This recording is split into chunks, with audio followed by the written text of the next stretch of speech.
Next जो topic है आपका जो है वो है आपका ऑफेंस अगेंस्ट द स्टेट। आपका चैप्टर नंबर याद रखना आपने। ऑफेंस अगेंस्ट स्टेट आपका चैप्टर नंबर 6।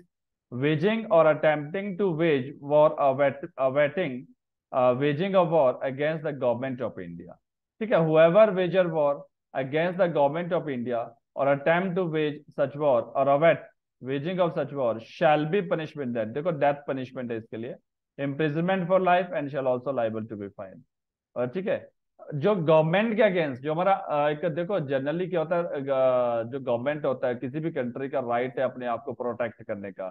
जैसे आपने कसाब का केस देखा होगा, उसमें 121 लगा था, क्योंकि जब वो होटल ताज पे उन्होंने अटैक किया, या फिर जैसे पार्लियामेंट केस है, वहाँ पार्लियामेंट के अपना पार्लियामेंट्री पे जब अटैक हुआ था, तो that is the against the government. मतलब हमारी जो गवर्नमेंट है, जो लॉफुल एस्टेब्लिश गवर्नमेंट है, उनके पास अपने आप को प्रोटेक्ट करने का राइट है, अपने अकॉर्डिंग जो लॉ है हमारे बनाने का राइट है। अगर उस पे अटैक होता है, मतलब जो सॉवरेनिटी उस पे अटैक होता है, तो देन वो केस कहाँ फॉलो होगा आपका 121। वहां पे ये नहीं देखा जाएगा कितने डेथ हुई या कितने एक्सेप्ट हुआ। ताज जब होटल में अटैक हुआ था बहुत सारी डेथ हुई थी वहां पे, बट ये नहीं देखा जाएगा कि मर्डर हुआ एक्सेप्ट हुआ। वहां पे सीधे देखा जाएगा 121 की हमारी जो इंटरनल सिक्योरिटी है, हमारी जो गवर्नमेंट की सिस्टम है, हमारे सिस्टम पे अटैक किया गया, तो then that is falls under section 121। ठीक है, then now the conspiracy to section 121 A, conspiracy to commit offence punishable by 121। ये आपने सिर्फ जस्ट डायरेक्ट रीडिंग करना है अपना प्रीलिम्स पर्पज से। Then now the collecting arms etcetera with intention of waging war against the government of India. अगर कोई arms वगैरह भी कलेक्ट करता है with intention of waging war, अभी वेजिंग वॉर नहीं हुआ but intention to waging war against the government India, वो कहाँ पे आता है 122 में। ये भी देख लेना हमने सेक्शन, ये आपको एमसीक्यूज में आता है।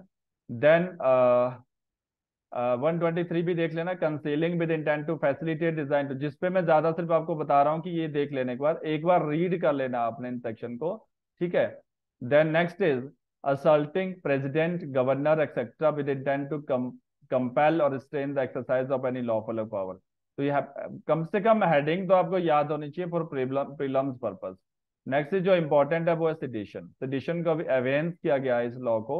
whoever by word either spoken or written or by sign or by visible representation or otherwise bring or attempt to bring into hatred or contempt, excite or attempt to excite disaffection toward the government established by law in India shall be punished with imprisonment for a life, to which fine may be added, or with imprisonment which may extend to 3 years, to which fine may be added or with fine।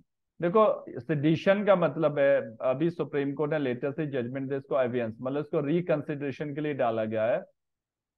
और supreme court ने guideline दिया कि अब जब से ये judgement आई है, may be आपको बुलेटिन नोट में मिल जाएगा।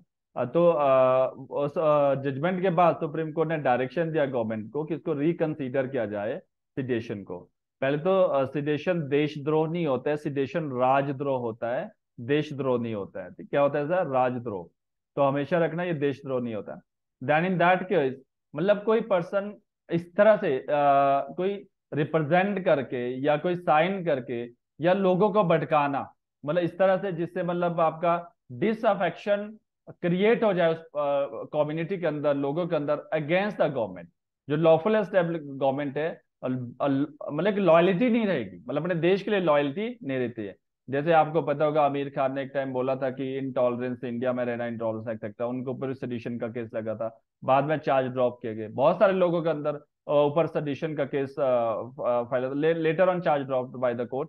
देन बिकॉज वो मतलब ईच एंड एवरी जो आपका, देखो आपके पास राइट है क्रिटिसिज्म करने का, गवर्नमेंट की पॉलिसीज का आप क्रिटिसिज्म कर सकते हैं, लेकिन आप ये नहीं कर सकते। जैसे आपने सीए का आया था आपका, ठीक है, तो उसमें क्या था कि जो नॉर्थ ईस्ट है, अगर आप ये स्टेटमेंट देते हैं कि नॉर्थ ईस्ट को ये जो नॉर्थ ईस्ट वाला पार्ट ये कट हो जाएगा इंडिया से, तो इसमें क्या है, लोगों के अंदर क्या हो जाएगा, एक डिसलॉयलिटी, एक डिसअफेक्शन हो जाएगा टुवर्ड इंडियन जो एस्टेब्लिश गवर्नमेंट है। हो सकता है वहां पे वो सेडिशन में भी अगर प्रूव हो जाता है, अदरवाइज नॉट। तो यहाँ पे आपका सेक्शन सॉरी आर्टिकल 19, आपका freedom right to speech and expression करने का राइट है, बट वही 19 क्लॉज 2 में उसको रिस्ट्रेन किया गया कि आपको मतलब रिस्ट्रिक्शन भी आपके ऊपर, कि ऐसा नहीं कि अनलिमिटेड राइट नहीं है वो, ठीक है, उसके साथ आपको कनेक्ट करना है।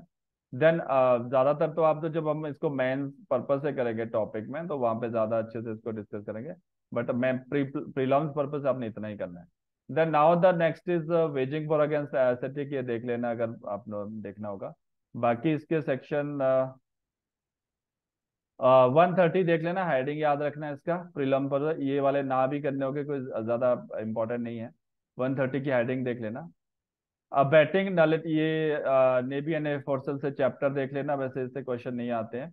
131, 132, 133, 136 देख लेना, हार्बर डिजर्टर जो है, इसकी हेडिंग भी याद रख लेना, ये may be they can ask otherwise not.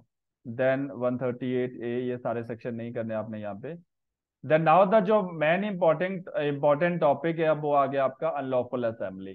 ठीक है, ये आपका हमने मेंस में जब हम डिस्कस तो 34 के साथ डिस्कस करते हैं कॉमन इंटेंशन, और यहाँ पे कॉमन ऑब्जेक्ट। ठीक है।